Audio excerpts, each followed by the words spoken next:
കൂടെ നിന്ന ചൈനയെ പോലും വിശ്വസിക്കാൻ കഴിയില്ലെന്ന് പാകിസ്ഥാൻ തിരിച്ചറിഞ്ഞ സമയമായിരുന്നു ഇന്ത്യയുമായുള്ള യുദ്ധസമാന സാഹചര്യത്തിൽ.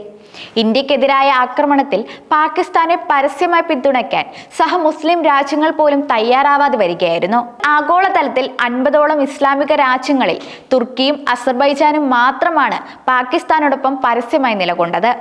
ബാക്കിയുള്ളവ നിലവിലുള്ള സംഘർഷത്തിൽ മിതമായ നിലപാട് സ്വീകരിച്ചു. ഇത് പാകിസ്ഥാനെ ഞെട്ടിച്ചിരുന്നു. കാരണം പാകിസ്ഥാൻ ദക്ഷിണേന്ത്യയിൽ ഇസ്ലാമിന്റെ സ്വയം പ്രഖ്യാപിത പതാകവാഹകരായി സ്വയം അവതരിപ്പിച്ചു വരുന്ന രാജ്യമായിരുന്നു. വിദഗ്ധരുടെ അഭിപ്രായത്തിൽ നിക്ഷിപ്ത രാജ്യങ്ങളുടെ ചുരുക്കം ചിലരെ ഒഴികെ മിക്ക മുസ്ലിം രാജ്യങ്ങളും തീവ്രവാദ ശൃംഖല പ്രവർത്തിപ്പിക്കുന്നതിന് മതത്തെ ഒരു മുഖ്യമുദ്രയായി ഉപയോഗിക്കുകയും ഇന്ത്യക്കും മറ്റ് അയൽ രാജ്യങ്ങൾക്കുമെതിരെ അപ്രഖ്യാപിത രാഷ്ട്രീയ നയമായി ഭീകരതയെ ഉപയോഗിക്കുകയും ചെയ്യുന്ന പാകിസ്ഥാന്റെ ഇരട്ടത്താപ്പ് മനസ്സിലാക്കി കഴിഞ്ഞിരുന്നു.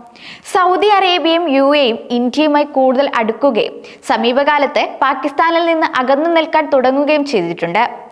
ഉഭയകക്ഷി ചർച്ചയിലൂടെ കാശ്മീർ പ്രശ്നം പരിഹരിക്കാൻ പാകിസ്ഥാൻ തയ്യാറല്ലെന്നും പകരം പെഹൽഗാം പോലുള്ള ഹീനമായ ആക്രമണങ്ങൾ നടത്താനുള്ള ഒരു മാർഗമായി തീവ്രവാദത്തെ ഉപയോഗിക്കുന്നുവെന്നാണ് ഇസ്ലാമിക ലോകം തിരിച്ചറിഞ്ഞിരിക്കുന്നത്.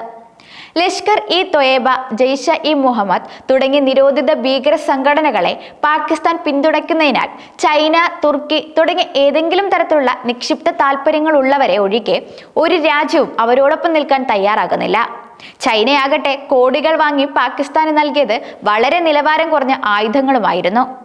അതേസമയം ഇന്ത്യയും പാകിസ്ഥാനും തമ്മിൽ വെടിനിർത്തൽ കരാറിൽ എത്തുന്നതിന് തങ്ങൾക്ക് സുപ്രധാനമായ പങ്കുണ്ടെന്നായിരുന്നു അമേരിക്ക അവകാശപ്പെട്ടിരുന്നത്.